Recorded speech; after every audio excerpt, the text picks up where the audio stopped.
Hey geeks, it's Andrea. Whenever the launch of a big game is about to happen, we really expect the games to be working smoothly. I would say that most of the time they do run pretty smoothly, but it's when they start out incredibly broken that the launches really stand out in our minds. There have been a lot of super broken games released in the past several years. Today we're going to go over 5 releases that we remember for being so broken at first that they caused a bit of a fit from players who paid good money for them. I know there are some affordable little games that have issues on release, but today we're focusing on some bigger titles. Alright geeks, you ready? Let's go. 5.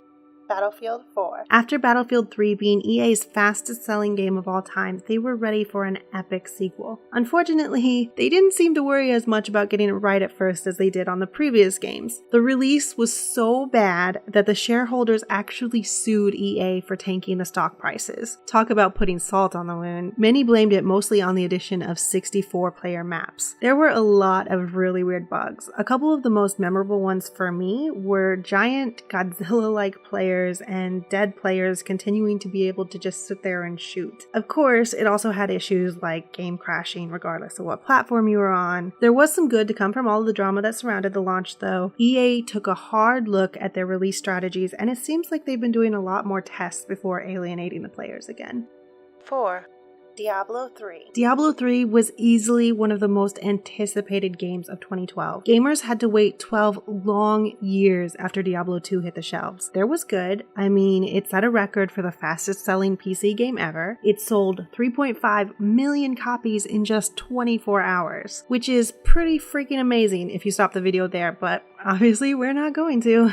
A lot of those people that paid for the game couldn't play it at all. Reports say most, but I remember being able to, and all of my friends were, so I don't know how exaggerated that is. Many players got infinite loading screens. Some other players couldn't get their characters to finish creating. There were also numerous crashes, of course. The servers for Diablo 3 had to be taken down several times in order to attempt to fix the issues. Even if you were able to play the game, the gameplay and the way legendary drops worked at the time took a lot of fun out of the game for many players. The real money auction house sounded like a good idea on paper, but it didn't exactly turn out quite as planned. Okay, so I personally didn't play it that much when it came out because it was just too much of a headache and I tend to have kind of a short attention span anyway. That being said, I'm a person that pretty much always gives the developer another chance and I didn't play again till Reaper of Souls. A number of players never gave it a chance even with the release of Reaper of Souls. I mean, I get where they're coming from. Reaper of Souls is what the game should have been on release, so maybe it should have been a free expansion? I don't know, who am I to say? Even with the seasons being decent now, there is still a small handful of players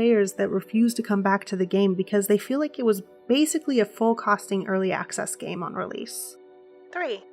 Assassin's Creed Unity. When Assassin's Creed Unity came out, people maybe weren't prepared for the large amount of weird issues to come from this game. There were disappearing boats, faces that fell off characters while you were talking to them or even kissing them. Sometimes the skin textures were somehow messed up more than just not being there. There were randomly distorted physics, floating bodies, NPCs bugging out. A number of bugs that came with Assassin's Creed Unity were crazy. In order to try to fix the issues and maybe regain some of the points they lost with the players, they offered a few free patches and a free DLC. The problem is that one of the free patches somehow made the game more broken on Xbox One. Although most of the players wouldn't do anything like it, accepting the free DLC also waived the player's right to take Ubisoft to court, which upset many people that wouldn't even have considered doing such a thing because, well, that debate is for another day, but the idea of them patching it for you and having that in the agreement did not sit well with some players. Although it was just covering their ass, it was understandably annoying. 2.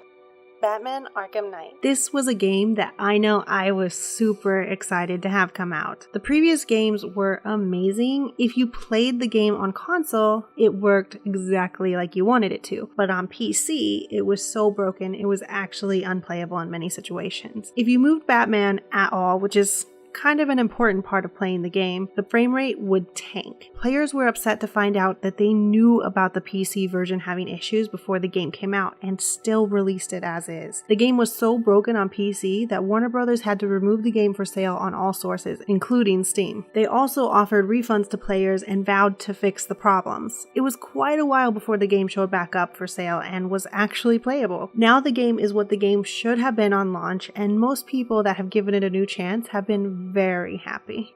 1. No Man's Sky. Alright, so you probably put it together by now that this was the inspiration for this video. I want to point out that this isn't about the fact that people are upset that it is an exploration game, and to some people they feel like it seemingly has no purpose. Honestly, I thought that was pretty clear, but I understand people getting swept up in the excitement and the overhype of the game. I personally love No Man's Sky for what it is, but that isn't what we're talking about today. We are talking about game-breaking glitches that came out with the launch of the game. As with pretty much all of these, most specifically on PC. Some players had super low FPS with even high-end graphic cards. Some processors simply couldn't boot the game pre-patch. There were or are numerous crashes, and more issues are still being found. Also, there are reports of some of the promised content not being part of the release. But the game only just came out about a week ago, so we will find out what the future holds. Alright geeks, that's gonna do it for this video. What broken games have you bought on release? Or what did we miss that you really feel like you wanted to see on here? Let us know in the comments below. Right now, we are prepping for a big Halloween event on this channel. Are there any videos that you want us to do before then? Or maybe after, or even during? Most of the lists are written for that, but there are a few empty slots still. Once I have all the base work done for the month, I promise I will let you guys know exactly what the plan is. I'm getting there, but I'm only one person, so it takes a lot of time to do the research and the writing. It's taking up my entire waking hours right now, so we'll get there.